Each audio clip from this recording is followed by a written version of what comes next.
Hello, everyone, and welcome. I'm Russ LeBlanc, your personal NEC consultant and code expert. In this video, I'm going to be talking about potential changes for the NEC. I think you're going to like this. And again, this is not a done deal yet. This is just based on the second draft report for the 2026 NEC. And starting off with is 230.85 gets deleted. Woohoo! I think that's a big deal. I think you guys are going to like that. Now, 230.85, in my opinion, has been problematic since it was introduced in 2020. The idea was sound to have a disconnect outside so that emergency personnel can, shut the power off quickly in an emergency without having to go inside the building that's on fire or flooded, right? It's much safer for them to stay outside and shut the power off.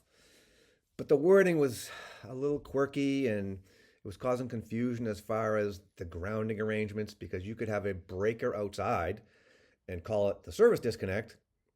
In typical fashion, you would wire the outside as a service and then the wiring inside becomes a feeder. But then you could have that same breaker outside, same exact breaker, just with a different name. Just call it not service equipment. Emergency disconnect, but not service equipment. And then all of a sudden, people weren't sure what to do with the grounding and bonding arrangements. And then because you were marking it not service equipment, you weren't able to use certain meter sockets, for example, because of just the way that they were marked. So lots of problems with the wording. So I think the new wording that we're going to see is going to be much easier to follow and understand, and it's consistent wording. And I like that. That's always nice, right? When the rules are consistently applied from a service to a feeder, right?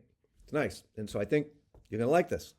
So instead of 230.85, right, that all goes away. There is not going to be an emergency disconnect requirement for 1 and 2 family dwellings. Instead, what's going to happen is a change in 230.70A1. So in that section, there's going to be a new requirement for 1 and 2 family dwellings that the actual service disconnect has to be outside, right? And the wording on the graphics are paraphrasing. It's not the exact wording. Remember, there could be changes. There could be amending motions. And so this is not the finalized wording. Just keep that in mind, right? So just paraphrasing, but we definitely want to keep our eyes on these changes because these are a big deal. All right, so the service disconnect shall be installed in a readily accessible outdoor location, either on the dwelling unit or within sight of the dwelling unit. And what does that mean? Well, the disconnect has to be outside, readily accessible, visible, and within 50 feet of the dwelling unit, or the 2-family dwelling, as the case may be. Excuse me. All right, so here's an example of a meter main, and the circuit breaker is installed on the dwelling unit, and that's it. That's pretty straightforward. So that's the end of the service. Any wiring from this equipment going to the inside of the dwelling is now a feeder. And I think most people understand, how to wire a service and then how to wire a quote unquote sub panel, right? We know that you separate the grounds for the ground and neutral for the sub panel, but they're connected together at the service. And that was part of the problematic wording in 230.85. But that all goes away now. So service disconnect outside. Now, there's an exception for this. And the exception says that service disconnect is not required to be installed outside, on or within sight of the dwelling unit if the dwelling unit is supplied by a feeder, an outside feeder, and an emergency disconnect for that feeder is installed in accordance with 225.41. So we're going to be looking at that section too. Let's take a look at an example. All right, so for this house, the service disconnect is not on the dwelling unit, and it might be further than 50 feet away, for example, right? And so at the end of the driveway there, you see the mailbox, and then to the left of that, you see the meter socket. There's a main breaker there. That is the service disconnect. Now, if the service disconnect is not on or within sight of the dwelling, then we have to install a feeder disconnect. All right, so let's take a look at the requirements for a feeder disconnect. 225.41. The feeder emergency disconnect shall be installed in a readily accessible outdoor location, either on the dwelling or within sight of the dwelling. Same language as the service disconnect, except we're talking about a feeder disconnect now. Nice. I like that consistency. So again, if the dwelling or dwellings are supplied by a feeder, the feeder disconnect has to be readily accessible, visible, and within 50 feet of the dwelling. And here's an example of that. All right, so there's that house again, but this time I'm saying the service disconnect is more than 50 feet away. All right, and it now is a feeder run from the meter pedestal under the driveway over to the house. Now we have a feeder disconnect on or within sight of the dwelling in accordance with 225.41. Now there's an exception for the feeder disconnect too. But again, it's all consistent language. All right, so the feeder emergency disconnect is also not required to be installed on or within sight of the dwelling if the service disconnect is installed in accordance with 230.70A1. So you're not going to need both. You're not going to need the service disconnect and an exterior feeder disconnect. One is enough. All right, so in this graphic, I'm showing you the service disconnect is within 50 feet of the dwelling, right? So we don't need an exterior feeder disconnect now. Nice. I love that language, right? Everything's consistent. One way or the other, there's going to be a disconnect on the exterior or within sight of, within 50 feet of the dwelling. Whether it's a service or a feeder, doesn't matter. Nice. I like that requirement. And it seems like it'll be easy to understand and apply, but there could be unintended consequences that maybe I'm not thinking about yet. We'll see how that shakes out. Now, you still have to have a feeder disconnect, right? But it doesn't have to be on the outside. If that service disconnect is within 50 feet and it's readily accessible, the feeder disconnect can be installed in accordance with 225.31, and that allows the feeder disconnect to be inside of the dwelling. Let's take a look at the marking requirements, right? Because we have a service disconnect and a feeder disconnect requirement. Let's see what the marking requirements are. Excuse me.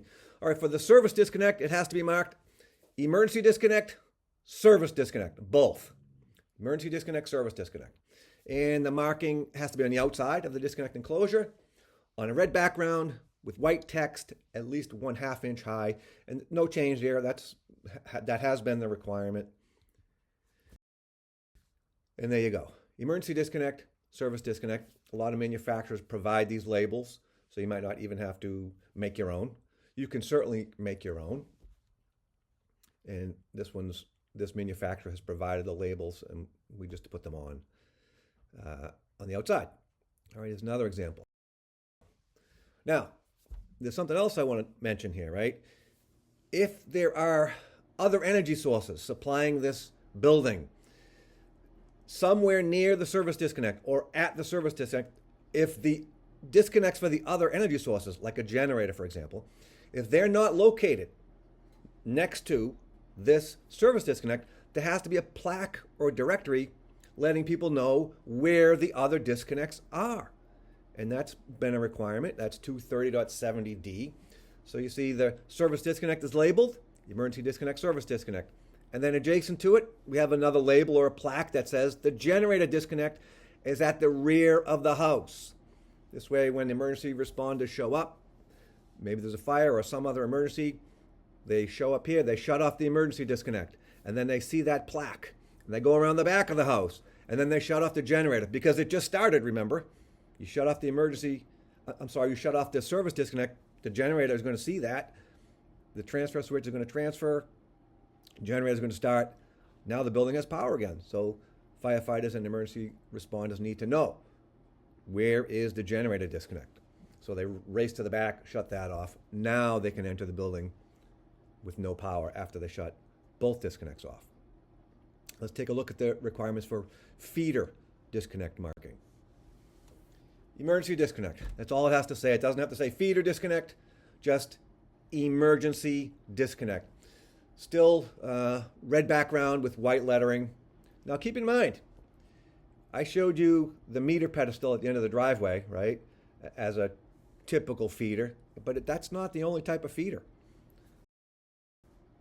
Generators could be a feeder supplying a dwelling. So the requirement still applies, right? That generator provides a feeder to the house. And there is a disconnect. If I lift up that hood to that Generac generator, there's a circuit breaker in there. That is the emergency disconnect. And it has to be marked as such. And let people know where it is. Emergency disconnect underneath top cover, right? And then there's a requirement in 225.41b that we have to mark the other energy sources. And well, in this case, it's the service now. So it doesn't matter if the fire department or emergency personnel show up to the generator first and shut the power off at the generator. Well, there's a label or a plaque there that says the service disconnect is on the front of the house. So they can go there and shut the power off. Either way, they go to the service, there's a sign to say where the generator is. They go to the generator, there's a sign to say where the service is. This way we can get all the power shut off quickly. I like that. Nice, consolidated, and consistent rules. But again, not a done deal. Keep your eyes on these changes for 2026. I look forward to seeing you in my next video. And as always, for more information, visit russellblank.net. Thanks for watching.